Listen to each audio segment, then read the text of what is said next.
Welcome back. We keep getting a more clear and clear picture of some of the impacts that we're going to be seeing from Helene, but really not until tomorrow evening. That's right. Well, we can start to see some of the impacts throughout Thursday, but it'll be mainly rain. But the things such as winds and the potential spin-up tornado, that will be Thursday evening heading into Friday morning, so the overnight hours. So it's going to be very important to stay vigilant and look out for alerts from either us or the National Weather Service. So our weather impact alerts from Thursday to Friday morning, and here are some of the impacts that we could see for the next couple of days. So heavy rain leading to a flood risk. We are under a flood watch, but the main attention is gusty and damaging winds. Portions of central Georgia are under a hurricane warning, meaning that they could see winds up to 74 miles per hour or stronger than that. We could also see a spin-up tornado on the east side. We're trying to fine-tune where the center of circulation is going to be. Then on the right side of that circulation, that's the right side, the dirty side, and we could see a spin-up tornado on that side. So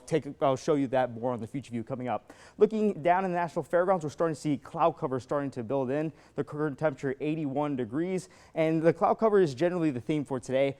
Increasing cloud cover. Then for tonight in the evening, we could see some storms and some showers associated with this stalled boundary that has nothing to do with Helene, and there is a chance that we could see a severe thunderstorm warning for tonight, as we have a level 1 out of 5 risk for the majority of central Georgia, mainly towards our west.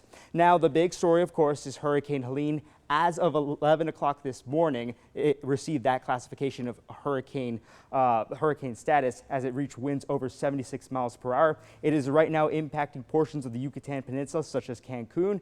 It is expected to strengthen into a Category 2 hurricane by later this evening. Now, models and the National Hurricane Center are now coming into agreement that landfall will be right around the Big Bend area as that cone thinned as a Category 3 hurricane. And then by Thursday evening, the center of circulation could come to central Georgia, and that could bring us the biggest impacts during the Thursday late night hours into the Friday morning hours as well. And that is why we have a hurricane warning for portions of the southwestern counties such as Cripps County, Wilcox County, Pulaski County, Dooley County as well. So winds are expected to reach over 74 miles per hour in these areas. And then just towards the north, covering Bibb, Houston County, Peach County, Bleckley County, they will see tropical storm force winds. So winds ranging from 39 miles per hour to 73 miles per hour. Then the rest of central Georgia under a tropical storm watch. This means that they have the possibility of seeing tropical storm force winds. So it's still going to be gusty.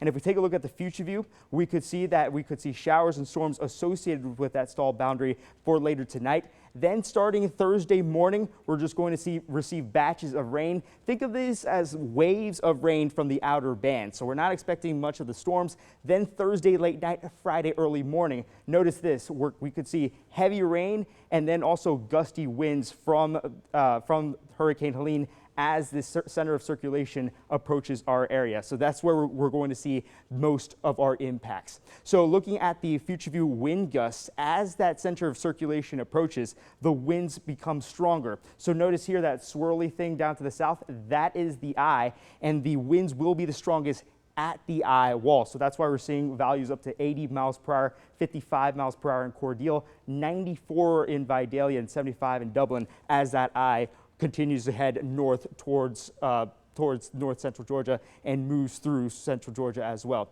So we have a level 1 out of 5 risk for the majority of central Georgia and a level 2 risk for the southeastern counties. This is just the SPC thinking that the southeastern counties will be under the dirty side of the storm, and places under the dirty side has the potential of receiving a spin-up tornado. Now, tornadoes typically associated with tropical systems are generally weak, and they are short-lived as well. So looking at the 7-day forecast, we have a weather impact alert for tomorrow, and this extends towards Friday morning.